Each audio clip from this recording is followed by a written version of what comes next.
Bon alors on dit quoi my loves, j'espère que vous allez bien. Je suis ravie de vous retrouver pour une nouvelle vidéo dans laquelle je vais vous montrer deux coiffures ultra simples à réaliser avec la queue de cheval que j'ai stylisée récemment dans ma dernière vidéo. Donc c'est parti, on y va. Je commence sur les cheveux qui ont été étirés, que j'ai étirés avec des tresses je crois. Et je vous mets juste ici le lien de la vidéo comme je vous explique pour la queue de cheval pour vous montrer d'où elle vient. Je l'ai reçue de la marque Urgiven Hair et je vais aujourd'hui vous montrer comment est-ce qu'on peut la coiffer. Parce que la dernière fois j'ai fait une queue de cheval très basse et cette fois-ci j'avais envie de changer un petit peu le style.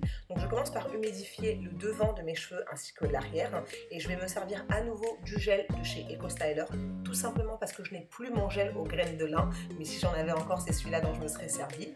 Donc je fais en sorte de bien plaquer mes cheveux, je vais les positionner sur le haut cette fois-ci parce que je veux une coiffure assez haute et ensuite je vais prendre ma brosse en poil de sanglier que j'ai acheté aux États-Unis il y a très longtemps, mais vous pouvez en retrouver sur Amazon, sur Juda, sur eBay, sur AliExpress, bref sur plein de sites.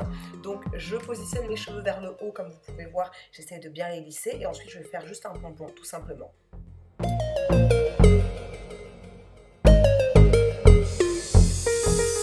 Là, honnêtement, j'avais très chaud. Donc, j'ai décidé d'enlever mon pull pour finir de me coiffer parce que sincèrement, il faisait très chaud. En fait, mon appartement est plein soleil, enfin, plein soleil ou plein sud, ou je sais pas, en tout cas, il fait chaud. Donc, j'ai enlevé mon pull et ensuite, on se remet à la coiffure.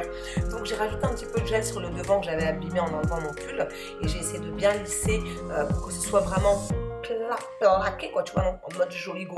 Je rajoute ensuite mon foulard en satin que je serre bien pour être sûre de ne pas avoir de petits cheveux. Moi mes cheveux, je ne mets pas des tonnes de gel, donc parfois il y a des petits cheveux qui restent, mais pour moi ça va. Si vous souhaitez que vos cheveux soient vraiment très plaqués, n'hésitez pas à les lisser d'abord avec un fer lissant tout simplement, et ensuite vous venez rajouter du gel et là vous n'aurez aucun flyaway.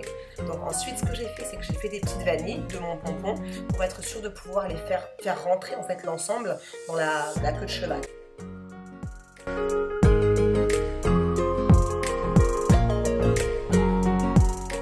Une fois que c'est fait, je vais enlever mon foulard et comme vous pouvez voir, les cheveux sont bien plaqués. Il y a quelques petits flyaways, mais sincèrement moi ça me convient.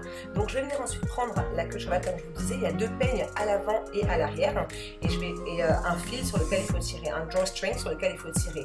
Donc je positionne d'abord le premier peigne à l'arrière, je le fais rentrer sous mon pompon on va dire, et le peigne de devant je le fais passer et je le fixe aussi devant. Ensuite je tire sur le câble et ensuite je l'enroule, j'enroule ce câble là tout autour et je fais rentrer l'extrémité à l'intérieur pour le camoufler pour pas qu'on voit le fil.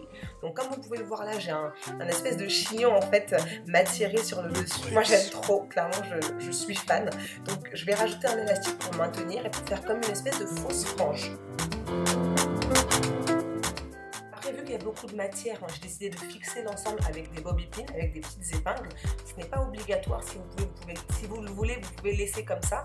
Moi j'avais envie de donner un petit peu de structure, donc j'ai rajouté des épingles des deux côtés pour structurer et guider en fait la forme du afro, de la frange afro, frange texturisée, frange matiérée. Et puis j'ai pris mon peigne à afro et je suis venue rajouter un petit peu de matière, un petit peu de texture. Et maintenant que je suis coiffée, voilà, là on se remet bien. On n'oublie pas bien évidemment les petites boucles d'oreilles parce que moi aucun look n'est complet sans mes boucles d'oreilles et là je me sens belle gosse. Oui, on n'a qu'à se dire, quand on se sent faut se dire. Et pour cacher l'élastique j'ai juste pris une mèche, une extension et je l'ai enroulée autour. Donc la première coiffure, done. Pour la deuxième coiffure, j'avais envie d'un chignon haut. Donc ce que j'ai fait, c'est que j'ai rajouté un petit peu de matière parce que je voulais vraiment quelque chose de volumineux.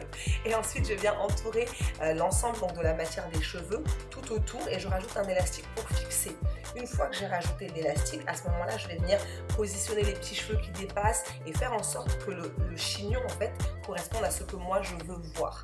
Je ne sais pas si c'est très clair, mais bon, option numéro 1 de cette deuxième coiffure, je rajoute un petit foulard autour parce que moi j'aime bien en fait avoir un gros chignon et un foulard. Je trouve que ça redonne un petit peu de... Bon, comme tu vois quoi, est-ce que tu vois comment je me sens? Bon voilà. J'aime beaucoup ça et j'ai décidé de l'agrémenter en rajoutant des petits bijoux, vous savez ce qu'on met sur les tresses. Là j'ai décidé de les mettre sur mon chignon et je trouve que ça pimente un petit peu le chignon, ça fait pas juste un chignon basique, boring, tu vois ce que je veux dire. Donc voilà, si vous le souhaitez bien évidemment vous pouvez enlever le foulard et vous avez un look qui est très polish, très stylisé. J'espère que cette vidéo vous aura plu my love, si jamais c'est le cas n'hésitez surtout pas à la liker, à me dire dans les commentaires si vous ça vous inspire et je vous fais des gros bisous. Mouah.